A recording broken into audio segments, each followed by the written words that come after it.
Assalamu alaikum all. Today I'm going to be talking about why I won't buy a new car as a Muslim. Now, a new car can actually be one of the worst investments you could do, and I'll explain why in this video, and I'll talk about what I prefer to do with my money instead. So yeah, just want to say welcome to Simple Muslim Money, which is all about simple halal investing and personal finance for Muslims. Now, a lot of people attribute success to your car. So, if you're driving a nice car, then people think, oh, that person must be doing really well. Like I know in the UK, you've got people driving Mercedes, BMW. I used to have a BMW before. There's like Range Rovers are really popular. And having a new car can feel good. Like, you've got lots of cool gadgets. You've got heated seats. You've got heated steering wheels as well. And with the Teslas as well, they've got like autopilot, which isn't available here at the moment, but in the US, I know, with the car that almost sort of drives himself. But however, a new car can be a very bad investment. It comes at a very high cost. So number one is that as soon as you drive the car off the car lot, it loses value straight away. It becomes a used car like within like that very second. So already it's kind of depreciated a lot. And it is essentially a depreciating asset. Every day it's losing its value. It's different from when you invest in stocks and houses and things like that. Those things can kind of hold their value and potentially will kind of grow in more value. So what I prefer to do is try and use that money and invest into an Islamic index fund or something like that. So, your typical sort of car payment is something like from £500. Some people have got like crazy car payments, like £1,000 a month. And, if that money was put into an index fund consistently every month for like 10, 20, 30 years, we're talking about millions of pounds that can grow to. And yeah, another thing is that I follow Dave Ramsey a lot, who's this personal finance sort of guru. He's got a lot of sort of Christian values, which kind of align to us as Muslims. And yeah, he did a great video about car payments. It's like a big thing about him. Like, he doesn't believe you should be buying a car on finance. You want to try and avoid that as much as you can, and you don't want to be getting into more debt. And I've got a link to a really good video about that in the description. So yeah, I definitely follow a lot of the stuff that he says, and definitely he says to stay away from a car. And also, if you think about it, if you have a net worth of like £100,000 and then £35,000 which goes into a new car, which is quite a low figure actually for like a nice new car, a big chunk of your net worth is invested in this car, which is a depreciating asset. We want our net worth to be invested in things that will appreciate, that will get more money. So that is things like stock markets, properties, and things like that in the halal way as well. Another thing is that most people buy a new car with debt. So they get a finance, which mainly means they take out like a loan or some sort of scheme like hire purchase, or PCP, which is another thing that's very kind of popular here as well. I can't remember what it stands for actually at the moment, but where you pay monthly, and then at the end you can either decide to buy the car outright, or you just kind of go on to another deal, and the people just end up being in these deals sort of forever.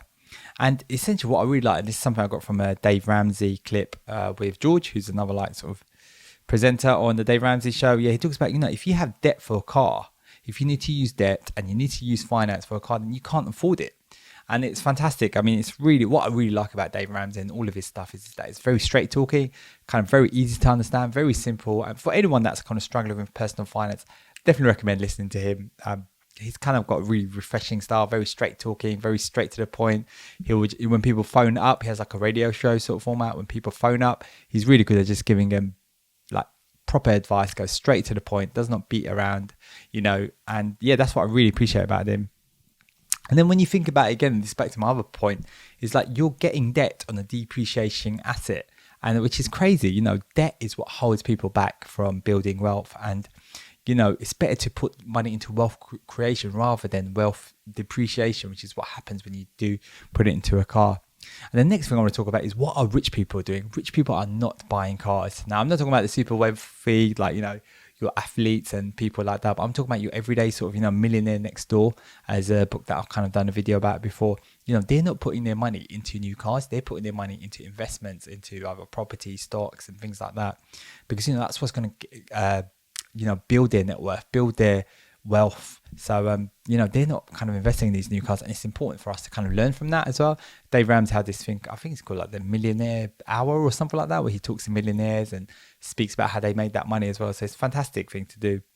And another thing is that car maintenance costs a lot of money. I had a BMW, and I remember taking it into the dealership and and I had a problem, and just to check the problem, they charge you like £80-90. And then and the problem is something to do with their engine, with their design. I had like all these oil leaks and stuff like that. So Yeah, it's like, once you buy a car, that's a big way for cars companies to make a lot of money, which is through the maintenance, through the servicing and things like that. So what do we do instead? Well, basically, I would say is buy a used car instead. I'm not saying people walk around everywhere, cycle everywhere. And, if you can, fantastic. I have a family. So, it's very kind of tricky to do that, very difficult to do that. But however, buying a used car is probably the better option. From our research, it seems like 3 to 4 years old, with about 30 to 40k mileage is probably like the sweet spot, because by then it would have like most of the depreciation would have been done on the car and it wouldn't be depreciating it as much. And also, if you can buy with cash, that way you're not getting into finance, and you're going to get a much better price for the car. Usually when you do use finance, it's usually like 4% or something a year that they charge, and you are going to be end up paying more for the car. So yeah, there you have it. I hope this kind of helps understand the thing about a used car. And I'm not saying this is like what everyone has to do. And I know there's some people out there that are absolutely crazy about cars. They want to buy a car, they're prepared to take the hit. But from a financial point of view, it does not sound like a good idea. But everyone needs to do what they think is best. And I think this is a really good way for us to think about investing as Muslims. So yeah, just want to say thanks for watching. If you've enjoyed this video, please smash that like button. Assalamu alaikum.